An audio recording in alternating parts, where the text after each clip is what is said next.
नमस्कार, स्वागत है आपका स्वस्थ राष्ट्र की कल्पना पर आधारित कार्यक्रम स्वस्थ किसान में। हमारे ग्रामीण भाइयों बहनों के साथ ही हमारे देश का एक एक नागरिक स्वस्थ रहे, यही हमारी कामना है। आज हम बात करेंगे अपने दिमाग की। क्या आपने कभी गौर किया है कि आपके दिमाग की खासियत यह है कि ये समय आने पर वो समाधान भी उजागर कर देता है, और केवल समाधान ही नहीं, कुछ यादें भी जो हमारे स्मृति पटल में कहीं धूमिल हो चुकी हैं। यादें ही हैं जो हमसे जुड़ी हुई है हमारे सुखद या दुखद घटनाओं के साथ, कभी गीत संगीत के साथ तो कभी किसी व्यक्ति के साथ। पर कभी कभी हम किसी बात को भूल जाते हैं, किसी को बर्थडे विश करना भूल जाते हैं, यहाँ तक तो ठीक है। लेकिन और कई लोग ऐसे भी होते हैं जिन्हें दिन तारीख के अलावा ये तक याद नहीं रहता कि फलाना व्यक्ति उनसे कब और कहाँ मिला था। ये परेशानी तब ज्यादा बढ़ जाती है जब व्यक्ति सब कुछ भूल जाता है। जरा सोचिए, ऐसे में जिंदगी कितनी कष्टकारक हो जाती होगी। WHO के चौंकाने वाले आंकड़े बताते हैं कि पूरी दुनिया में हर 3 सेकंड में एक शख्स अपनी याददाश्त खो रहा है। याद रखिए कि याददाश्त का कमजोर होना भी एक बीमारी है। आज विश्व अल्जाइमर दिवस है, इसलिए आज का विषय है ताकि जीवन भर दिमाग रहे दुरुस्त, एक जागरूकता। बता दें कि हमारा मकसद आपको भ्रमित करना नहीं है, बल्कि आधुनिक जीवन शैली से उपज रही इस बीमारी से आपको बचाना है। डिमेंशिया और अल्जाइमर रोग क्यों होता है, किसे हो सकता है और इसे नियंत्रित करना क्यों जरूरी है, ऐसी बहुत सी बातें हैं जिसे हम विस्तार से जानेंगे। अगर आपके परिवार में भी कोई बुजुर्ग हैं, वो किसी समस्या से ग्रस्त हैं, उनके व्यवहार में कोई फर्क महसूस कर रहे हैं, तो बेझिझक पूछिए अपना सवाल और जानिए समस्या के कारण और समाधान। हमारा टोल फ्री नंबर है 1800-113060 और 1800-113061। ये फोन निःशुल्क है, यानी आपका कोई पैसा नहीं लगना है। हमारे स्टूडियो में मौजूद हैं डॉक्टर KS आनंद। आप राम मनोहर लोहिया अस्पताल दिल्ली में न्यूरोलॉजी विभाग में प्रोफेसर और HOD हैं, जो विशेष रूप से बताएंगे कि बढ़ती उम्र के साथ अपनी जीवन शैली को कैसे रखें, और इसके साथ ही विस्तार से हम जानेंगे अल्जाइमर और डिमेंशिया के बारे में। हमारे दूसरे मेहमान हैं डॉक्टर RK धमीजा। आप लेडी हार्डिंग मेडिकल कॉलेज में न्यूरोलॉजी विभाग में डायरेक्टर, प्रोफेसर और विभागाध्यक्ष हैं, तो जाहिर तौर पर आप दोनों ही जाने माने न्यूरोलॉजिस्ट हैं। आप दोनों का हमारे इस कार्यक्रम में बहुत बहुत स्वागत है। तो बातचीत का सिलसिला शुरू करें उससे पहले आइए देखते हैं एक विशेष रिपोर्ट।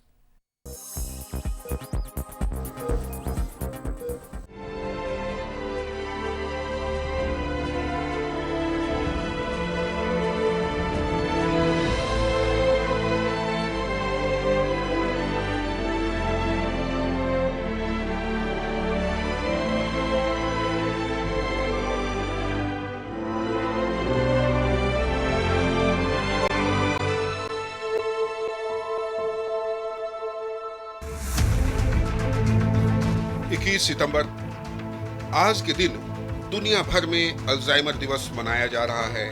कारण है अल्जाइमर और डिमेंशिया रोग के बारे में जन जन को जागरूक करना, क्योंकि चौंकाने वाले आंकड़े बताते हैं कि पूरी दुनिया में हर 3 सेकंड में एक शख्स खो रहा है अपनी याददाश्त। जी हाँ, याददाश्त यानी भूलने की बीमारी, और भूलने की बीमारी का बढ़ जाना ही होता है अल्जाइमर। सवाल उठता है कि आखिर क्यों भुलक्कड़पन के शिकार हो रहे हैं लोग? तो जाहिर है भागती दौड़ती जिंदगी है, तनाव है, सही खान-पान और कसरत की भी कमी है। शायद यही सारी बातें बढ़ती उम्र में हमारी याददाश्त को छीन रही है। गौरतलब है कि भारत में लगभग 40 लाख लोग डिमेंशिया और लगभग 16 लाख लोग अल्जाइमर से पीड़ित हैं, जबकि एक अनुमान के मुताबिक पूरी दुनिया में प्रत्यक्ष या अप्रत्यक्ष रूप से करीब 24 लाख लोगों की मौत का सीधा संबंध डिमेंशिया से भी होता है। लेकिन अक्सर लोग समझते हैं कि डिमेंशिया और अल्जाइमर एक ही है, ये भूलने की बीमारी है। बता दें, यह सच नहीं है। सच यह है कि अल्जाइमर डिमेंशिया का महज एक प्रकार है, जबकि इसकी स्थितियां अलग हैं। ध्यान देने वाली बात यह है कि स्वस्थ मनुष्य के दिमाग के बीचों बीच और दाएं और बाएं हिस्से में भी एक बहुत छोटा सा खाली हिस्सा होता है, लेकिन अल्जाइमर के रोगियों के दिमाग का यह खाली हिस्सा फैलता जाता है, जिससे होता यह है कि रोगी चीजों को तेजी से भूलने लगता है, बढ़ती उम्र के साथ उसमें चिड़चिड़ापन आ जाती है, उसका मूड और स्वभाव बदलने लगता है, साधारण वस्तुओं को भी न पहचान पाना, किसी सरल कार्य को भी न कर पाना, बहुत सारी ऐसी बातें हैं जिसके लक्षण कहे जा सकते हैं। इसलिए कहना चाहिए कि यह एक न्यूरोडीजेनेरेटिव बीमारी है जो मस्तिष्क कोशिकाओं के लगातार नुकसान से होती है। जरूरत है जागरूकता की, इस बीमारी को समझने की। बता दें, जैसे जैसे अल्जाइमर रोग अपनी अंतिम अवस्था यानी लास्ट स्टेज की ओर बढ़ता जाता है, पीड़ित को दृष्टि भ्रम होने लगता है। उसे लगता है जैसे उसका कोई पीछा कर रहा है, कि उसका सामान चोरी हो गया। कभी कभी मरीज को लगता है कि उसने अभी अभी कुछ देखा है, कुछ सुना है। बेवजह सूंघने चखने जैसी हरकतों के अलावा कभी कभी तो व्यक्ति आक्रामक भी हो सकता है। उसे अकेले छोड़ने पर वो घर से दूर भी भटक सकता है। ऐसे में सवाल ये उठता है कि भारत युवाओं का देश है। जी हाँ, युवाओं का देश। सवाल ये भी है कि जब हमारी पीढ़ी बूढ़ी होगी और ये बीमारी बढ़ती ही जाएगी, तो क्या हम आज से इसके लिए तैयार हैं?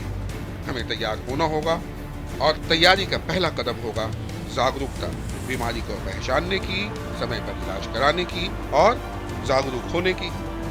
राजेश मिश्र, दूरदर्शन किसान।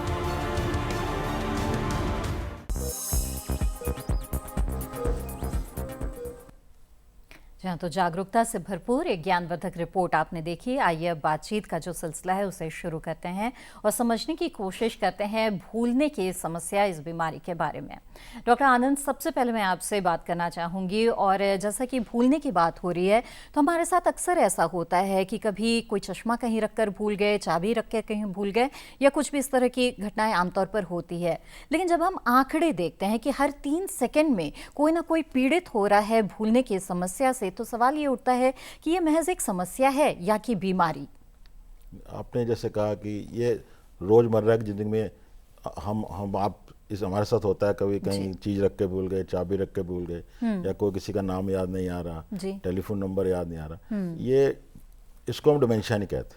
ठीक, ये भूलने की बीमारी नहीं है। भूलने की बीमारी हम तब कहते हैं जब ये बीमारी कई महीनों और सालों तक ऐसा चलता रहे, बारी बारी होता रहे, और उसके साथ साथ भूलने के साथ साथ उनके व्यवहार में चेंज आए, ठीक है, उनको बोलने में दिक्कत आए, और उनका ये जो सब कार्य हैं उसमें उनकी जो डे टू डे एक्टिविटीज़ हैं वो हैम्पर हो, उनकी सोशल एक्टिविटीज़ में प्रॉब्लम आ रही हो, उनके जो काम करने में दिक्कत आ रही हो। जब ये चीज़ें सब इस समूह हैं लक्षण के, जब ये सभी होते हैं तब उसको डिमेंशिया कहते हैं, ना कि यदि ये छोटी मोटी बातों को हम डिमेंशिया लेबल नहीं करते। जी डॉक्टर धमीजा, यहाँ पर आप बताएं हमें कि जब हम भूलने की बात करते हैं, भूलने की बीमारी की बात करते हैं, तो 2 शब्द हमारे सामने आते हैं, डिमेंशिया और अल्जाइमर। क्या अंतर है इन दोनों में? देखिए, जो डिमेंशिया है, डिमेंशिया एक लक्षणों का समूह है। उसमें से एक लक्षण जो है वो ये है कि भूलने का, मेमोरी लॉस या रिडक्शन इन मेमोरी। लेकिन इसके साथ साथ जब आपको और लक्षण होते हैं, जैसे कि व्यवहार में परिवर्तन, चिड़चिड़ापन आना, या ये जो शक की बीमारी होना, या लैंग्वेज में प्रॉब्लम होना, शब्द नहीं मिलना, ठीक है, स्पीच की प्रॉब्लम होना, ये जब सभी समूह इकट्ठे होते हैं तब हम उनको डिमेंशिया बोलते हैं। सो डिमेंशिया जो है वो बहुत सारे लक्षणों का समूह है, और उसमें ही हम डिमेंशिया बोलेंगे जब ये सब कुछ हो जाएगा। सिर्फ एक भूलने की वजह से उसको हम ये नहीं कहेंगे कि डिमेंशिया है।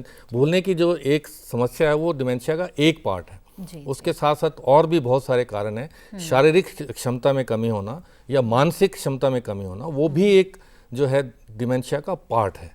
सो डिमेंशिया जो है पूरा लक्षणों का एक बहुत बड़ा समूह है, उसमें से एक जो है वो भूलने की बीमारी है। लेकिन उसके साथ साथ जब दूसरी चीज़ें आती हैं जो आपके डे टू डे एक्टिविटीज़ में, रोज़मर्रा की ज़िंदगी में अफेक्ट करने लगती हैं, ठीक है, जैसे आपने बैंक में गए, आप बैंकिंग नहीं कर पा रहे हैं, या आप जो है सब कुछ अपने अपॉइंटमेंट्स भूल रहे हैं या बिल पे टाइम पे नहीं कर रहे हैं, सो ये एक जब आपकी एक्टिविटीज़ में इंटरफियर कर रहा है, so it is affecting your day to day activities life में। और सबसे एक इम्पॉर्टेंट इसका लक्षण होता है कि मरीज जो है वो बार बार एक ही चीज़ को दोहराता है।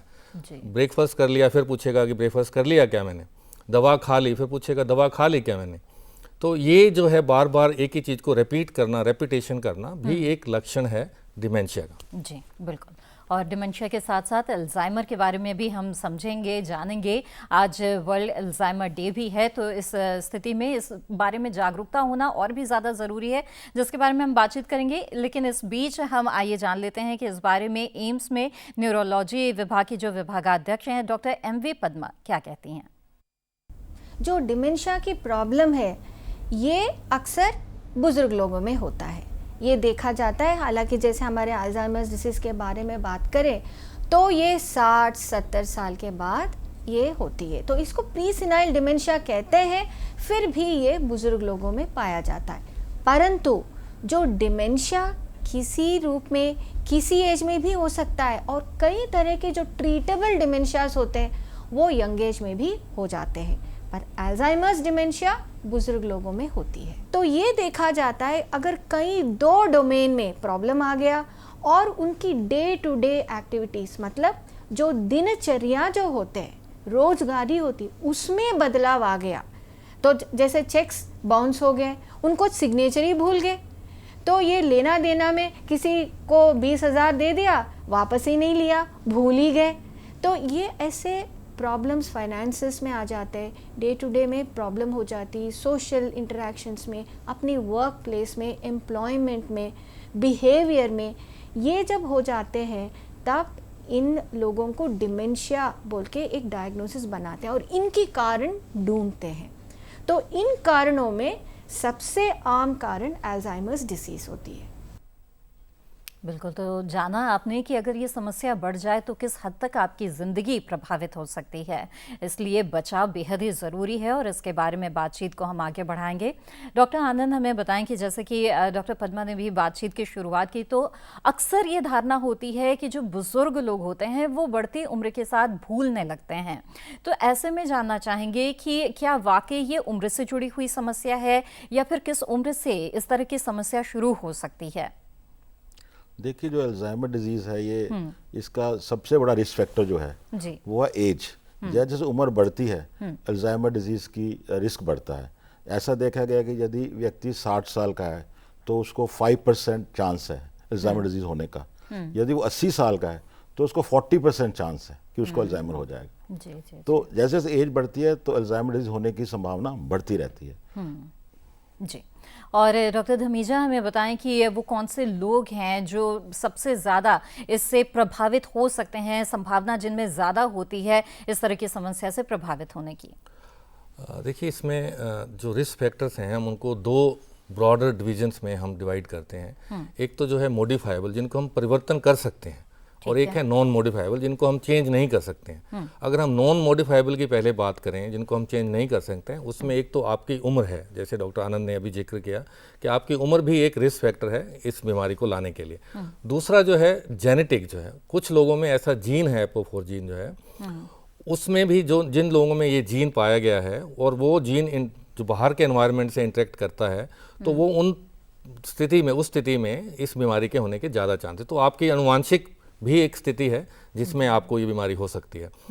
तीसरा जो है, ये जो बाकी के जो रिस्क फैक्टर्स हैं, आपकी डायबिटीज़ है, आपका ब्लड प्रेशर है, आपकी लिपिड लेवल्स हैं, कोलेस्ट्रॉल है, आपकी लैक ऑफ एक्सरसाइज है, ये सारे रिस्क फैक्टर्स भी आपको इस बीमारी की तरफ लेके जाते हैं। लेकिन सबसे बड़ा यही है कि उम्र, जीन और जो बाकी के मैंने अभी जिक्र किए जिनको हम चेंज कर सकते हैं, मॉडिफाइबल रिस्क फैक्टर्स, ये सब जो हैं ये इन लोगों में, जेनेटिक वालों में और जो अनुवांशिक वालों में, और उम्र के साथ साथ, और ये सब जो वास्कुलर जिनको हम रिस्क फैक्टर्स बोलते हैं, लाइफस्टाइल रिस्क फैक्टर्स बोलते हैं, उन सब में ये होने की संभावना ज़्यादा रहती है। जी डॉक्टर आनंद, यहाँ पर मैं आपसे जानना चाहूँगी कि दुनिया भर में अब इस समस्या को पहचाना जा रहा है, इसकी बात हो रही है, यहाँ तक कि विश्व अल्जाइमर दिवस भी मनाया जा रहा है जो आज ही के दिन होता है हर साल।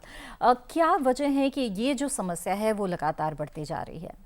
देखिए, जैसे जैसे विज्ञान तरक्की कर रहा है और एज बढ़ रही है, लॉन्गेविटी बढ़ रही है, जी। क्योंकि सुविधाएं बढ़ गई हैं और लोगों को अवेयरनेस बढ़ गई है। जो लाइफस्टाइल डिजीजेज हैं, डायबिटीज़, हाइपरटेंशन और कोलेस्ट्रॉल का बढ़ना जी। और ओबेसिटी, जो मोटापा, इन पे जो जागरूकता हो रही है, इसको लोग कंट्रोल कर रहे हैं। और ना कि इसमें और भी है कि कोई भी बीमारी हो तो उसका तुरंत इलाज हो जाता है। तो जी। इस सब कारणों को लेके तो अल्जाइमर डिजीज़ की जो अवेयरनेस बढ़ रही है, तो इसके कारण से जैसे एज बढ़ रही है और लोगों को अवेयरनेस बढ़ रही है, तो ये बहुत ज़रूरी है कि लोगों को जागरूक करना, कि जो डॉक्टर धमीजा ने अभी बताया कि high blood pressure, sugar, high cholesterol, जी। वेट, ये चीज़ें जब हम उनको कंट्रोल कर लें तो हम इस बीमारी को कंट्रोल कर सकते हैं। इसमें मैं अब ऐड करना चाहता हूँ, डॉक्टर आनंद ने जो जिक्र कर रहे थे, एक बहुत बड़ा समूह है हमारा जो युवा वर्ग में है और जो अधेड़ अवस्था में है, ये repeated head injuries, head trauma भी एक कारण है डिमेंशिया का, भूलने का या जो डिमेंटिक इलनेस का। बार बार सिर पे चोट लगना, जो पर्टिकुलरली हमारे रोड साइड एक्सीडेंट्स हैं जिनको हम प्रिवेंट कर सकते हैं। आजकल बड़ा कैंपेन चल रहा है कि ड्रिंक ड्राइविंग नहीं करनी चाहिए, सेफ ड्राइविंग करनी चाहिए, ताकि हम हेड इंजरीज को कम कर सकें। तो एक ये भी एक हेड इंजरी वाला भी एक कंपोनेंट है जो डिमेंशिया का कारण है। इसके अलावा जो और रिवर्सिबल कॉजेज हैं, जैसे एक थायराइड ग्लैंड है हमारा नेक में, अगर उसकी डेफिशिएंसी हो जाए तब भी हाइपोथायराइडिज्म में भी डिमेंशिया हो सकता है या जो है डिमेंटिक इलनेस हो सकती है। ऐसे ही हमारा विटामिन B12 है, जो लोग वेजिटेरियन हैं, जो लोग शुगर की दवाई खाते हैं, जो गैस वाली बहुत ज़्यादा दवाई खाते हैं, उन सब में B12 की डेफिशिएंसी बहुत ही ज़्यादा होती है और उसको हम रिप्लेस करना चाहिए। और यही डॉक्टर के पास जाने की सलाह देते हैं कि डॉक्टर जांच करके ये बताएगा कि क्या कोई रिवर्सिबल कारण है डिमेंशिया का या सिर्फ एज और जो लाइफस्टाइल फैक्टर्स हैं उनके लिए। जी जी, बिल्कुल। इसी तरह से जो याददाश्त की जो समस्या है उसके बारे में हमारी बातचीत जारी रहेगी, लेकिन फिलहाल कार्यक्रम में वक्त हो गया है एक छोटे से ब्रेक का। हम जल्द हाजिर होंगे, आप बने रहें दूरदर्शन किसान पर।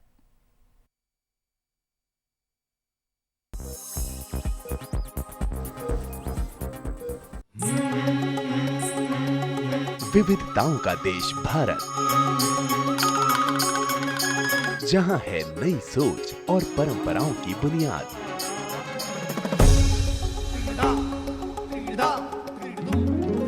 इनसे बन रही है नई पहचान।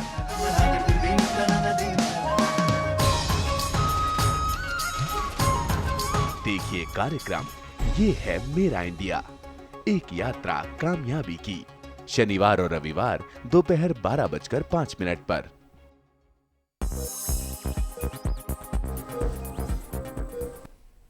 ब्रेक के बाद आप सभी का फिर से स्वागत है। आप देख रहे हैं कार्यक्रम स्वस्थ किसान, जिसमें आज हम चर्चा कर रहे हैं विश्व अल्जाइमर दिवस के अवसर पर जो डिमेंशिया और अल्जाइमर जैसी जो समस्या है, यानी कि जो भूलने से जुड़ी हुई जो समस्या है, बीमारी है, इसके बारे में हम बातचीत कर रहे हैं। और देश के 2 जाने माने न्यूरोलॉजिस्ट इस वक्त हमारे साथ स्टूडियो में मौजूद हैं, जिनसे हम ये चर्चा कर रहे हैं।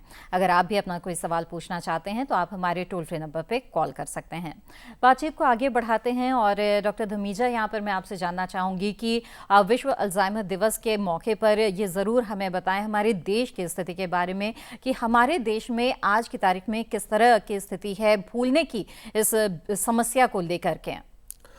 देखिए, हमारा देश एक विशालकाय देश है और हमारी जो जनसंख्या है, ना केवल नंबर्स में हम बहुत ज़्यादा हैं, 133 करोड़, हमारी लॉन्जिविटी भी बढ़ रही है। हमारी जो देश की जनता है, जो पॉपुलेशन है, अब वो लंबे टाइम तक जीती है। जब आपकी लॉन्जिविटी बढ़ती है तो आपको रिस्क जो है, ऐसी बीमारियों का जो रिस्क है, जो अल्जाइमर्स है या डिमेंटिक इलनेसेस हैं या वेस्कुलर डिजीज़ हैं, स्ट्रोक्स हैं, हार्ट अटैक्स हैं, इन सब की संभावना ज़्यादा रहती है।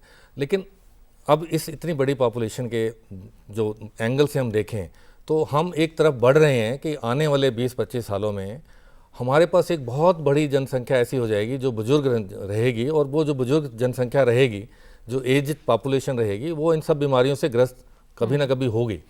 तो हमारा ये इस टाइम पे पॉलिसी सरकार की भी यही है कि हम नॉन कम्युनिकेबल डिजीज़ जो हैं, जिसमें एक डिमेंशिया भी है, स्ट्रोक्स भी हैं, डायबिटीज़ है, कैंसर्स हैं, इन सब की प्रिवेंशन के लिए हम बहुत अच्छे और बड़े प्रभावकारी कदम उठाएं, और सरकार उठा रही है। बहुत बड़ा एक प्रोजेक्ट है, बहुत बड़ा एक पॉलिसी है इस गवर्नमेंट की, जो कि इस चीज़ को देखते हुए बनाई गई हैं कि आने वाले 20 सालों में हमारी जो पॉपुलेशन है, अभी तो हम यंग कंट्री हैं, हमारा जो देश है युवाओं का देश है, लेकिन अगर आगे की सोचें हम हमारी हेल्थ भी अच्छी बन रही है और मोर्टेलिटी रेट जो है, जो डेथ्स हैं वो कम हो रही हैं। तो इसका मतलब ये हुआ कि हमारी जनसंख्या आगे आने वाले टाइम में जो है बहुत बड़ी एजेड पॉपुलेशन होगी और हमारे देश के रिसोर्सेज जो हैं आज की तारीख में इतने नहीं हैं, ना तो हमारे पास एज केयर होम्स हैं, ना नर्सिंग होम्स हैं, ना इन लोगों के देखभाल के लिए स्पेशलाइज्ड सेंटर्स हैं और फैमिलीज भी आगे जाते जाते न्यूक्लियर होती जा रही हैं। बच्चों के पास इतना समय नहीं है कि वो फैमिली वाला जो एनवायरनमेंट है वो पेरेंट्स को देख सकें या ग्रैंड पेरेंट्स को देख सकें। तो ये सब जो डायनामिक्स हैं हमारे देश के पिक्यूलियर हैं, जो कि दूसरे देशों में जो वेल डेवलप्ड कंट्रीज हैं उन सब में एज केयर की फैसिलिटीज़ हैं, उन सब में हेल्थ केयर की फैसिलिटीज़ हैं जो इन पॉपुलेशन को टारगेट करती हैं। तो हमारा देश जो है एक एट रिस्क है ऐसी बीमारियों के लिए और सरकार ऑलरेडी अपना काम कर रही है। हमारा काम ये है कि हम लोगों को जागरूक करें, जो हमारा काम है वो हम करें। बिल्कुल। और डॉक्टर आनंद, मैं यहाँ पर आपसे जानना चाहूँगी कि जैसे कि कई कारणों के बारे में यहाँ पर चर्चा हुई है और आपने बताया है, उनमें ऐसा भी है कि अगर डायबिटीज़, बीपी और इस तरह की अगर समस्या है तब भी ख़तरा बहुत ज़्यादा बढ़ जाता है। तो ये जो समस्या है वो लाइफस्टाइल से जुड़ी समस्याएं कही जा सकती है, लेकिन हम देखते हैं कि इन समस्याओं को, जिसे शहरी क्षेत्रों की समस्याएं माना जाता था, जो लाइफस्टाइल से जुड़ी समस्याएं, ये अब जो ग्रामीण इलाके हैं वहाँ भी होने लगे हैं लोगों को। वहाँ भी जो मधुमेह की समस्या है या फिर हाई ब्लड प्रेशर की जो समस्या है वो भी होने लगी है। तो क्या ये जो खतरा है वो ग्रामीण इलाकों तक भी पहुंच रहा है? बिल्कुल। जैसे जैसे हम वो रेसिडेंटरी लाइफ अडॉप्ट कर रहे हैं, ज़्यादातर टाइम अकेले बैठे रहते हैं, टीवी के सामने बैठे रहते हैं और अपने ब्रेन को यूज़ नहीं करते हैं, तो उस स्थिति में ये प्रॉब्लम ज़्यादा बढ़ रही हैं, खास करके लाइफस्टाइल डिजीज़। और अर्बन नहीं, रूरल, जैसे आप बताया है, दोनों जगह ये बीमारी ज़्यादा हो रही है। जी। हमने भी एक सर्वे किया, ग्रामीण क्षेत्रों में हमने एक सर्वे किया कि स्ट्रोक्स जो हैं, जो एक डिमेंशिया का भी कारण है जिसको हम वेस्कुलर डिमेंशिया बोलते हैं, तो हमने एक सर्वे किया 50,000 लोगों में ग्रामीण क्षेत्रों में और 50,000 लोगों में जो शहरी क्षेत्र हैं। तो हमने ये पाया है कि ग्रामीण क्षेत्रों में भी ये समस्या गंभीर रूप धारण कर रही है। ऐसा नहीं है कि सिर्फ ये शहरीकरण की वजह से ऐसा हो रहा है। हमें ये ध्यान देने की ज़रूरत है कि ये समस्या ग्रामीण क्षेत्रों में भी आ रही है और इस पे अभी हमें जो है सोचना पड़ेगा और इसके कदम उठाने पड़ेंगे। बिल्कुल, यहाँ की गांव में रहने वाले जो लोग हैं उन्हें भी जागरूक होने की और सचेत होने की ज़रूरत है। यहाँ पर एक ईमेल मैं ले लेती हूँ। हमारे पास एक ईमेल आया है शिव जी का, जो कि प्रतापगढ़ से, जिन्होंने अपना ईमेल भेजा है और डॉक्टर आनंद, इन्होंने लिखा है कि ये चीज़ें रखकर भूल जाते हैं और ऐसे में ये जानना चाहते हैं कि क्या ये किसी बीमारी से पीड़ित है, क्या इन्हें डॉक्टर से संपर्क करना चाहिए, क्या आप इन्हें उपाय बताएंगे? देखिए, जो हम बात कर रहे हैं, भूलने की हमारी बात कर रहे हैं, ये बीमारी, इसका एक कोर जो सिम्टम है, मुख्य लक्षण जो है वो भूलना है। तो भूलना जो है वो बारी बारी होना चाहिए और वो ऐसे नहीं एक दो बार हो गया ऐसे, यदि ये बारी बारी हो रहा है उसके साथ ये कई महीनों तक चल रहा है, सालों तक ऐसे चल रहा है।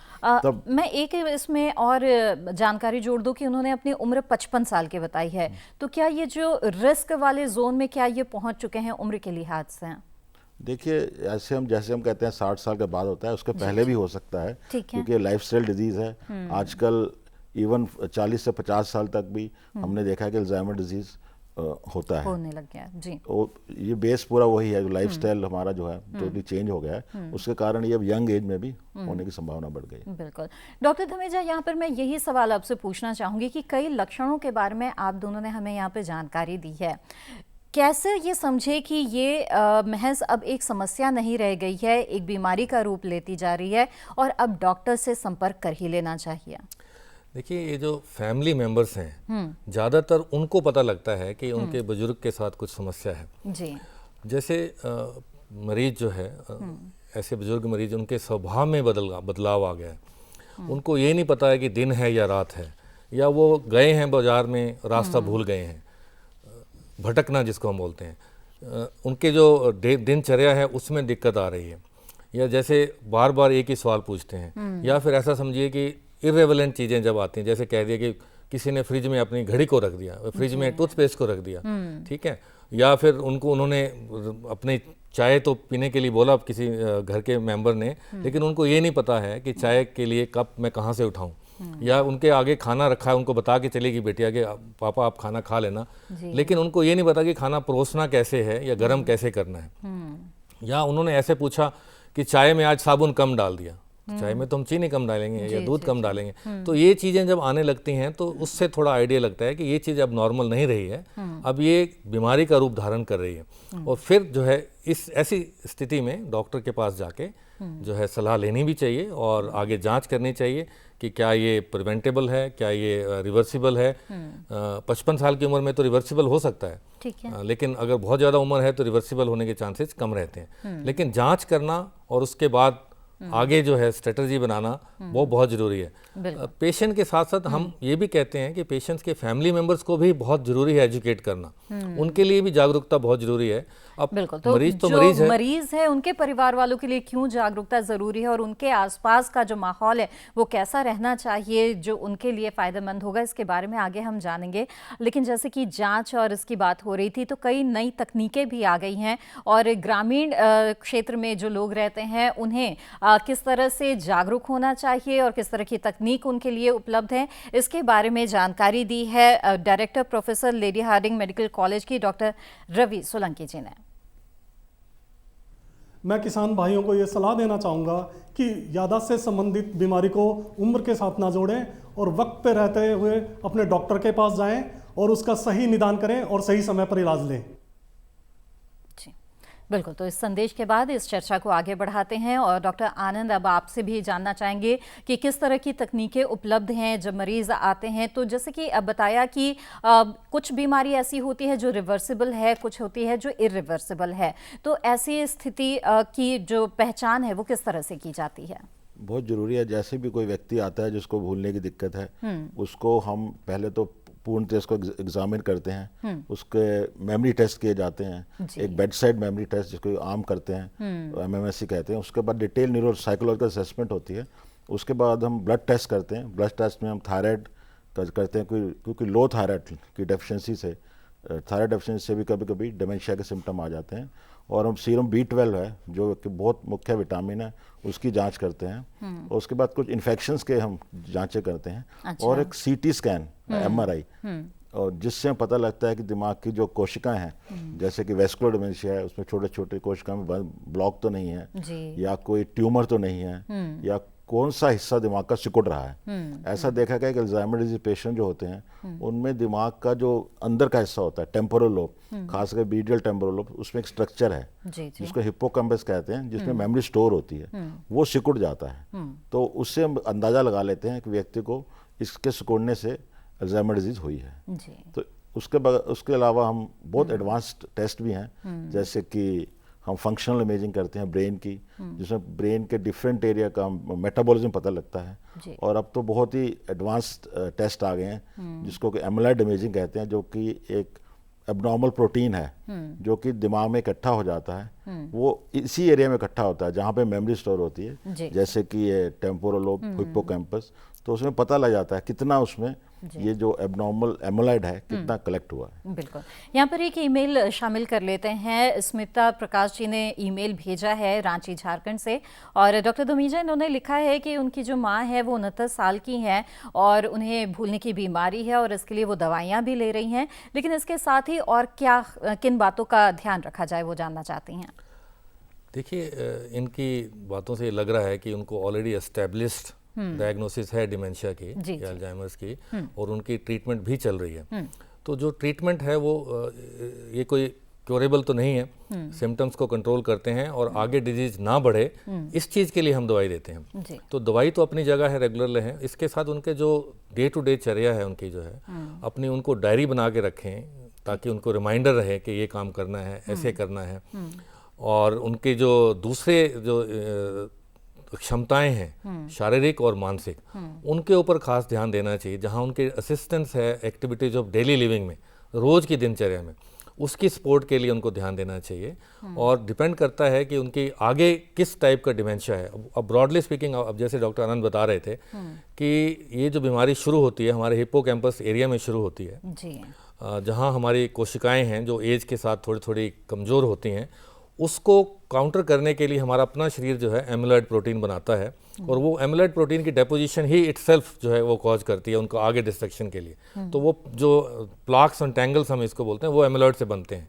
तो ये जो जितनी जांचें नई एडवांस आ रही हैं वो ये जांच करते हैं कि यह डिमेंशिया ये सिर्फ जो अल्जाइमर्स की वजह से है या वास्कुलर है या डीएलबी है या फ्रंटल लोब वाला है, तो जैसे जैसे ये बीमारी बढ़ती है हिप्पोकैम्पस से हमारे दिमाग के अगले हिस्से में आती है जिसको हम फ्रंटल लोब बोलते हैं, जहाँ हमारी इमोशंस हैं, डिसीजन मेकिंग है, एग्जीक्यूटिव फंक्शन है, हमारा बिहेवियर है, ये सब चीज़ें वहाँ से कंट्रोल होती हैं। जब ये डिमेंशिया जब हो चुका होता है तो ये सब चीज़ें भी अफेक्टेड होती हैं। तो मरीज के जो फैमिली मेम्बर्स हैं उनको ये ध्यान देना चाहिए कि इनका बिहेवियर जो है वो बीमारी की वजह से है, ये बीमार हैं इसलिए ऐसा कर रहे हैं, उसमें हमने रिएक्ट नहीं करना है, उसको अंडरस्टैंड करना है और उनको सपोर्ट करना है। बिल्कुल, सो ये बड़ा जरूरी है। बिल्कुल, बहुत ही संवेदनशीलता यहाँ पर बरतने की जरूरत होती है।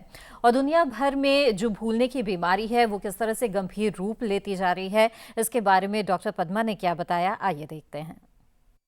वर्ल्ड हेल्थ ऑर्गेनाइजेशन या WHO के अनुसार ये साबित होता है कि हर 3 सेकंड में किसी व्यक्ति का जो याददाश्त खो जाते हैं।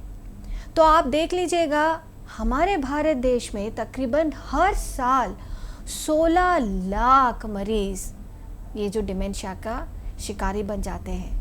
और ये भी साबित हुआ है रिसर्च के अनुसार और कई एपिडेमियोलॉजिकल स्टडीज़ के अनुसार तकरीबन 24 लाख मरीजों का मौत हो जाता है हर साल भारत देश में, ये डिमेंशिया के करीब करीब जुड़ी हुई बीमारियों से। तो आप देखिए, अक्सर लोग ये भी सोचते हैं कि डिमेंशिया और अल्जाइमर्स की बीमारी एक ही चीज़ है। ये नहीं है। अल्जाइमर्स डिसीज़ जो है एक डिमेंशिया का एक प्रकार है। अब तक ये होता था कि इसके ऊपर रिसर्च ही चल रही है, इसका कोई इलाज नहीं। ये बात सही नहीं है। अब इसकी इलाज है। अगर हम इसको जल्द से जल्द पहचान के इसकी इलाज तुरंत शुरुआत कर सकते हैं तो काफ़ी हद तक इसकी जो प्रॉब्लम्स है, इसके वजह से जो डिसेबिलिटी होती, ये सब कम हो सकता है। जी हाँ, तो ऐसे में जाहिर तौर पर जागरूकता ही सबसे अहम है, जिसकी बात हम लगातार कर रहे हैं इस कार्यक्रम के दौरान। और कई कारणों के बारे में आप दोनों ने हमें यहाँ पर जानकारी दी है। डॉक्टर आनंद, मैं जानना चाहूँगी, जैसे लाइफस्टाइल की बात हो रही है, इससे जुड़ी ये समस्या है और ऐसे में डिप्रेशन भी काफ़ी बढ़ता जा रहा है और भागदौड़ भरी ये ज़िंदगी है, तनाव बहुत ज़्यादा बढ़ रहा है और एक तरह की मानसिक समस्या है। क्या ये भी डिमेंशिया में एक भूमिका अदा करता है, डिप्रेशन? डिप्रेशन 2 तरह से अल्जाइमर से संबंधित है जी। जो डिप्रेशन के जो मरीज होते हैं इनको यदि हम फॉलो करें ओवर ए पीरियड, तो ऐसा देखा है कि 20 से 30% इनको अल्जाइमर हो सकता है।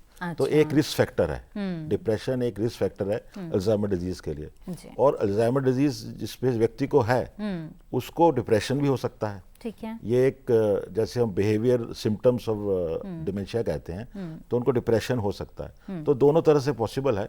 ये डिप्रेशन रिस्क फैक्टर भी है और अल्जाइमर के व्यक्ति को डिप्रेशन हो भी सकता है। बिल्कुल। डॉक्टर धमीजा, इस पर कुछ और रोशनी आप भी डालना चाहेंगे? जो डिप्रेशन है वो डिमेंशिया से मिलती जुलती बीमारी है। ठीक है। कुछ लोग इसको सूडो डिमेंशिया भी बोलते हैं। पहले ज़माने में सूडो डिमेंशिया ज़्यादा यूज़ होता था, आजकल नहीं होता है। बट ये बड़ी सिमिलर सी बीमारियां हैं, क्योंकि डिमेंटिक जो इलनेस है, जो डिमेंशिया के जो शिकार लोग हैं वो भी ऐसा बिहेव करते हैं, एकांत में बैठना या इनअप्रोप्रिएट बिहेवियर, जैसे अपने आप रोना या रोने का मन करना या सोना नहीं या टाइम पे खाना नहीं। ये सब लक्षण डिप्रेशन में भी हो सकते हैं और ये सब लक्षण डिमेंशिया में भी हैं, अल्जाइमर्स में भी हैं। तो ये दोनों मिलती जुलती बीमारियां हैं। तो जो डॉक्टर के पास हम जाते हैं इस प्रॉब्लम को लेके, तो वो ये डिसाइड करता है कि ये सिर्फ डिमेंशिया है या सिर्फ डिप्रेशन है या दोनों का मिक्सचर है, क्योंकि दोनों इकट्ठे भी हो सकते हैं, कोएग्जिस्ट भी कर सकती हैं। लेकिन डिप्रेशन और डिमेंशिया जो है शुरुआत के दिनों में एक जैसे नज़र आते हैं, एक जैसे लगते हैं मरीजों में। जी। डॉक्टर आनंद, के इस बारे में आप भी कुछ बताना चाहेंगे कि अगर तनाव की स्थिति बहुत ज़्यादा हो रही है और ऐसे में किस तरह से बचाव किस तरह से करें, क्या उपाय अपनाएं? जैसे डॉक्टर धमीजा ने बताया कि डिप्रेशन जो है वो डिमेंशिया को मिमिक कर सकता है। तो यदि हम डिप्रेशन का इलाज करें तो हम डिमेंशिया को एक तरह से ठीक कर सकते हैं। ये ट्रीटेबल है, one of the treatable cause of dementia, pseudo dementia कहते हैं। जी। इसके साथ साथ अगर आप ये देखें कि हम ब्रॉडर पर्सपेक्टिव में बात करते हैं कि डिमेंशिया को प्रिवेंट कैसे करें, जी। लोगों को जागरूक कैसे करें कि अपने आप को हेल्दी रखें। और healthy not only physical fitness, आपकी जो कॉग्निटिव फिटनेस जिसको हम बोलते हैं, जो दिमाग की फिटनेस है, वो भी बहुत अहम है। आजकल बहुत हम देखते हैं कि जिम जाने पे जोर दिया जा रहा है, बिल्कुल। फिजिकल एक्सरसाइज पे जोर दिया जा रहा है, ब्रिस्क वॉकिंग पे जोर दिया जा रहा है, एरोबिक्स पे जोर दिया जा रहा है। इसके साथ साथ मेंटल एक्सरसाइज जी। जो कि कॉग्निटिव रिजर्व को बढ़ाती है, जो कॉग्निटिव फिटनेस हमारी है, वो डिमेंशिया को प्रिवेंट करने में बहुत अहम भूमिका तो निभाती है। दिमागी तौर पर आप कैसे तंदुरुस्त रहे और सक्रिय रहे, इसके बारे में आगे हम जानकारी लेंगे, लेकिन फिलहाल कार्यक्रम में वक्त हो गया है एक और छोटे से ब्रेक का। हम जल्द हाजिर होंगे। आप बने रहें स्वस्थ किसान देखिए, आप बने रहें दूरदर्शन किसान पर।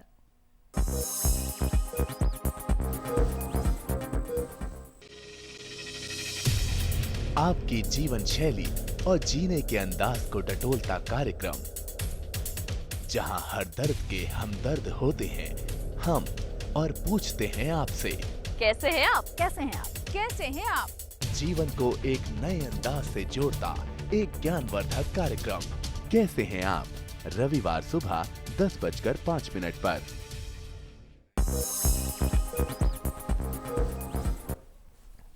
ब्रेक के बाद आप सभी का फिर से स्वागत है। आप देख रहे हैं कार्यक्रम स्वस्थ किसान। स्वस्थ किसान कार्यक्रम में आज हम बात कर रहे हैं भूलने की समस्या के बारे में, और देश के दो जाने माने न्यूरोलॉजिस्ट हमारे साथ मौजूद है जिनसे हमारी ये चर्चा जारी है।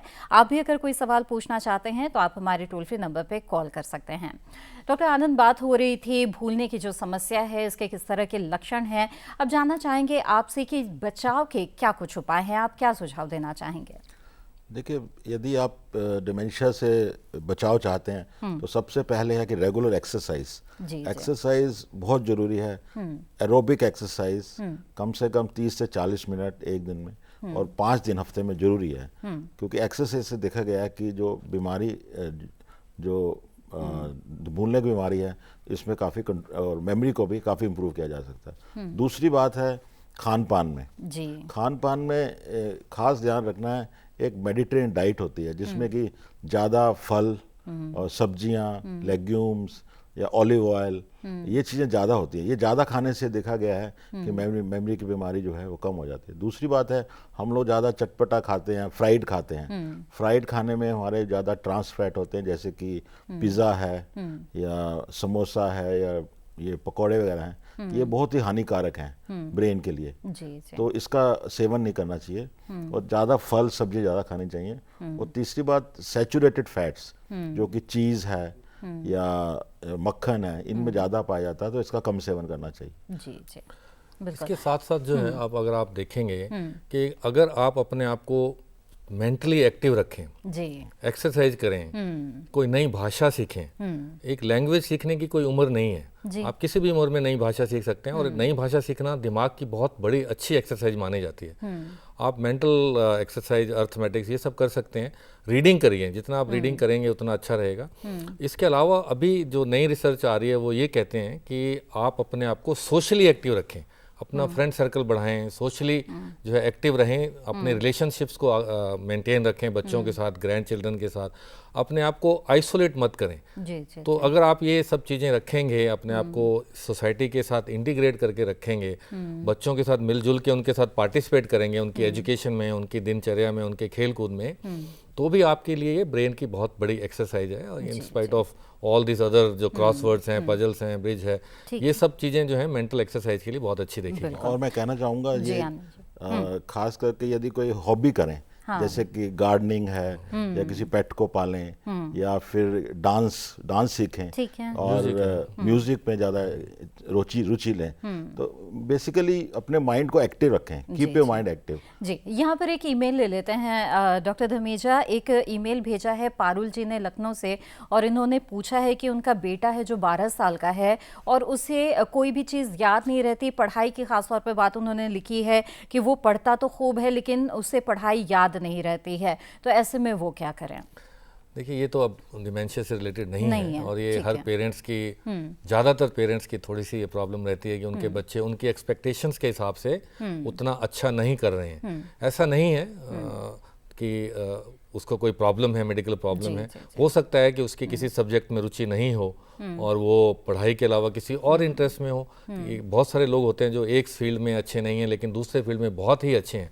तो पेरेंट्स को हम ये सलाह देते हैं कि आप अपने बच्चे की प्रतिभा को पहचानें, जिसमें उसकी रुचि है। अगर साइंस में रुचि नहीं है तो किसी और सब्जेक्ट में रुचि है, उसको आप बढ़ावा दें, उसको डिस्करेज मत करें कि आपके इसने अच्छे नंबर नहीं है। हम फिर भी उतने, हमारे लिए बच्चे उतने ही प्यारे हैं और बच्चे की जो प्रतिभा का विकास है वो माँ बाप से अच्छा कोई नहीं जान सकता है कि किस में उसकी रुचि है। अगर किसकी रुचि म्यूजिक में है तो म्यूजिक में बहुत अच्छा आर्टिस्ट बन सकता है, या वो अपने साइंस में है तो साइंटिस्ट बन सकता है। जरूरी नहीं है कि अगर एक एग्जाम में उसके अच्छे नंबर नहीं आए तो उसकी कोई मेमोरी में प्रॉब्लम है। ठीक है। ये बहुत सारे तो डॉक्टर दूसरे आनंद, चीजें इसका हैं। मतलब ये समझ सकते हैं कि बचपन में अगर पढ़ाई याद ना रखने की अगर समस्या है तो जरूरी नहीं है कि वो आगे चलकर भूलने जैसी जो बीमारी है उसका रूप ले ले, ये कतई जरूरी नहीं है।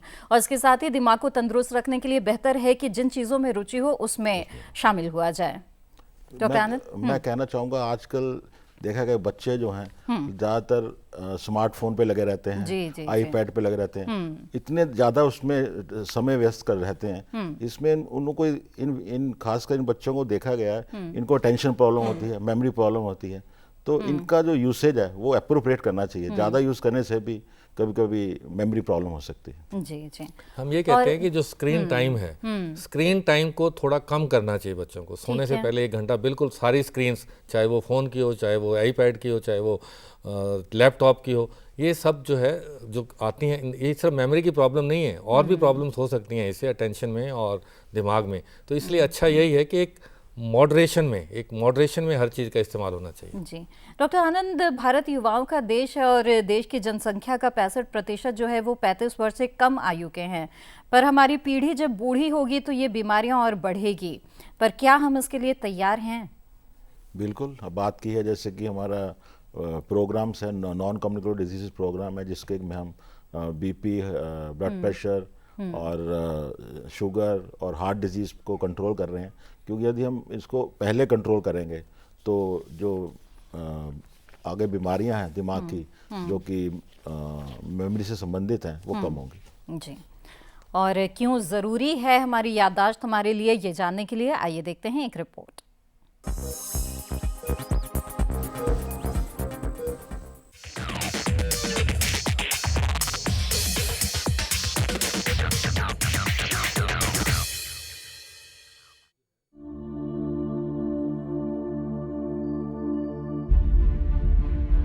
भूल जाओ, पुरानी बातें भूल जाओ। कई बार बड़े बुजुर्ग सलाह देते हैं कि पुरानी बातें भूल जानी चाहिए, लेकिन क्या आप जानते हैं भूलने की आदत भी एक बीमारी है। जी हाँ, तरक्की के नए मुकाम की ओर अग्रसर होते विज्ञान के इस युग में भी हम अक्सर छोटी छोटी बातें भूल जाते हैं। कभी रुमाल तो कभी सेलफोन, या फिर किसी जरूरी बात का दिमाग से निकल जाना, बातचीत करते समय विषय का ध्यान से हट जाना। अभी मैं क्या कह रहा था? यह कुछ ऐसी समस्याएं हैं जो तेजी से बढ़ती जा रही है। गौरतलब है कि भूलने की समस्या पहले बुजुर्ग लोगों में देखने को मिलती थी, लेकिन आज दौड़ के साथ नौजवान भी इसके शिकार हो रहे हैं। फिर बात चाहे शहरों की हो या गांव की, खेत की हो या खलियानों की, यह समस्या हर जगह देखी जा सकती है। इस बीमारी में सबसे पहला असर हमारे काम और स्वभाव पर पड़ता है, लेकिन आमतौर पर हम इन लक्षणों को समझ नहीं पाते। व्यक्ति के बदलाव और व्यवहार को पहचान नहीं पाते, जान नहीं पाते कि वो क्या सोच रहा है, क्या करना चाह रहा है, क्या बोलना चाह रहा है, और अक्सर हम व्यक्ति को थका हुआ या भुलक्कड़ कह देते हैं। लेकिन यह सच नहीं है। सच यह है कि यह एक रोग है जिसे मेडिकल की भाषा में डिमेंशिया कहते हैं। डिमेंशिया के पहले लक्षण में व्यक्ति अक्सर भूल जाते हैं कि अभी अभी वे क्या कर रहे थे। वे लोगों के नाम भूल जाते हैं, समय, तारीख, यहाँ तक कि कहाँ जा रहे थे उसे भी पूरी तरह भूल जाते हैं। यहाँ तक कि पड़ोसियों के चेहरे को याद रखना भी उनके लिए मुश्किल हो जाता है। बता दें कि हमारे दिमाग के भीतर कई अलग अलग सेल्स होते हैं, इसे देखिए, जो अलग अलग काम करते हैं। जी हाँ, हमारे दिमाग में न्यूरोट्रांसमीटर भी होता है जो हमारी याददाश्त को बनाए रखता है, लेकिन तनाव के कारण पैदा होने वाली इस बीमारी में हमारे दिमाग की तंत्रिकाएं शिथिल हो जाती हैं। मेमोरी को सहेज कर रखने वाला लिम्बिक सिस्टम भी कमजोर पड़ जाता है और हमारी मेमोरी लॉस होने लगती है। ये समस्या दो तरह की हो सकती है। पहले में हम तुरंत किए हुए काम और बातों को भी याद नहीं रख पाते, और दूसरे प्रकार की बीमारी में व्यक्ति पुरानी बातों को पूरी तरह भूल जाता है। इन्हें देखिए, दिमाग में होने वाले बदलाव को, चूंकि अलग अलग तरह का डिमेंशिया दिमाग के अलग अलग हिस्सों के प्रभावित होने से होता है। धूम्रपान, मोटापा, मधुमेह, उच्च कोलेस्ट्रॉल और हाई बीपी के अलावा डिमेंशिया का जोखिम तब और बढ़ जाता है जब मस्तिष्क में कोई सामान्य या गंभीर चोट लगी हो। याद रखिए, भूलने की भाषा अचंभित करती है हम सबको, इसलिए जरूरत है जागरूकता की और यादों के गुलदस्ते को सहेज कर रखने की। क्योंकि सोचा तो था कि उनको भूल जाएं, पर जब सामने आया उनका चेहरा, सोचा इस बार तो देख लें। राजेश मिश्र, दूरदर्शन किसान।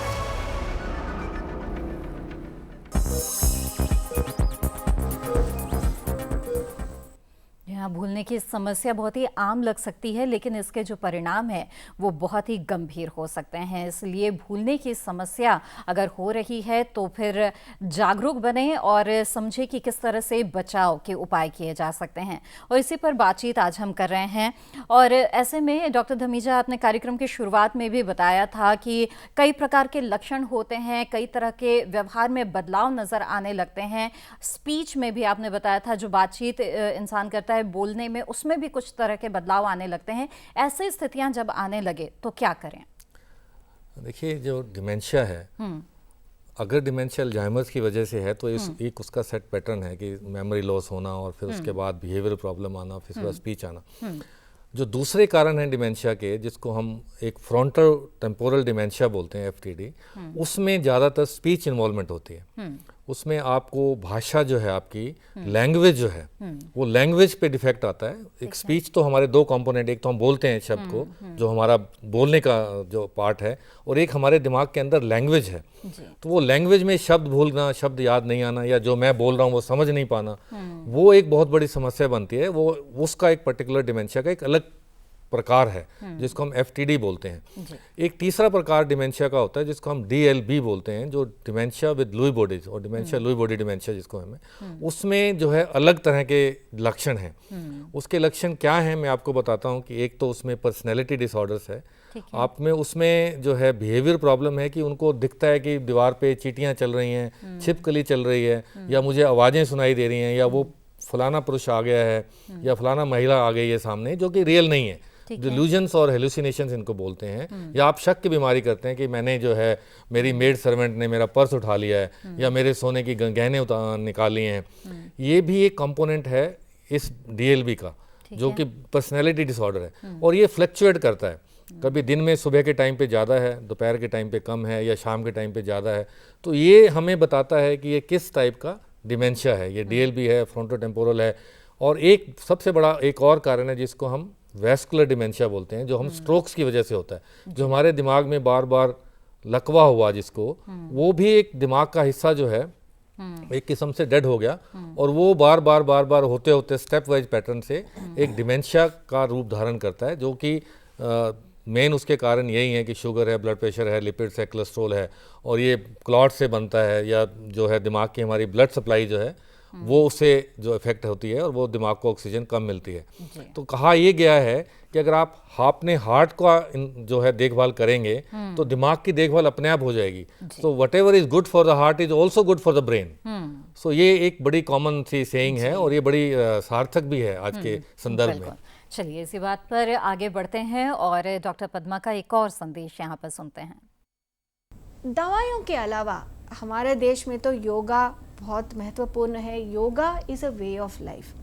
तो योगिक एक्सरसाइजेस या योगा अपनाने से, हमारे लाइफस्टाइल को चेंज करने से भी इसको बहुत इम्पॉर्टेंट ये होगा कि ये प्रिवेंट कर सकते।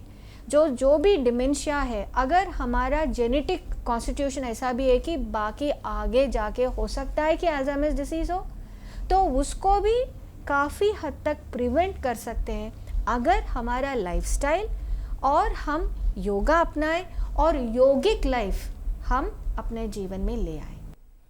बिल्कुल। तो डॉक्टर आनंद, आपसे भी जानना चाहेंगे कि मानसिक तंदुरुस्ती बनाए रखने के लिए आप क्या उपाय बताएंगे? नहीं, जैसे कि हम बात कर रहे हैं, ये मॉडिफायर रिस्क फैक्टर हैं। जी। जैसे कि बात हो रही थी डाइट की, एक्सरसाइज की, इसके साथ साथ मैं कहना चाहूँगा सेडेंट्री लाइफस्टाइल, जो कि खाली बैठे रहना, काम ना करना, माइंड को यूज़ करना है। जितना माइंड एंगेजिंग एक्सरसाइज करेंगे उतना आप डिमेंशिया को प्रिवेंट कर सकते हैं। और चौथी बात यह है स्मोकिंग। स्मोकिंग ये बहुत हानिकारक है ब्रेन की कोशिकाओं के लिए, तो स्मोकिंग का सेवन बिल्कुल नहीं करना चाहिए। और अल्कोहल जो कि ब्रेन को डैमेज करती है, तो स्मोकिंग और अल्कोहल को बिल्कुल नहीं इसके यूज़ करना चाहिए। जी बिल्कुल। डॉक्टर धमीजा और डॉक्टर आनंद, आप दोनों ने बहुत ही अहम जानकारी इस कार्यक्रम में हमें दी है। बहुत बहुत धन्यवाद। और हम उम्मीद भी करते हैं कि आप विशेषज्ञों की सलाह से ज़रूर लाभान्वित हुए होंगे। पिछले सप्ताह भी हमारे पास बहुत से ईमेल आए हैं। दिल्ली से कुसुम त्रिवेदी जिन्हें पूछा है कि पिछले 10-15 दिनों से घबराहट और चक्कर आने की शिकायत है, क्या करें। वहीं आगरा से राखी बंसल जिन्हें लिखा है कि उन्हें अक्सर खाना खाने के बाद पेट में जलन होने लगती है, इलाज कराते हैं लेकिन जलन कम नहीं होती है।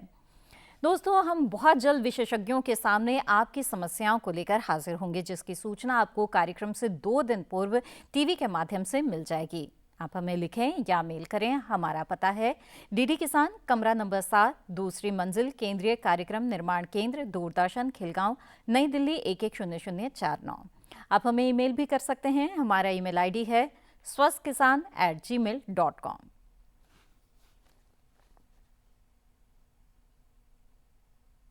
तो आज के लिए बस इतना ही। अब अगले सप्ताह होगी मुलाकात। तब तक के लिए स्वस्थ रहें, मंगल रहें और देखते रहें दूरदर्शन के साथ। नमस्कार।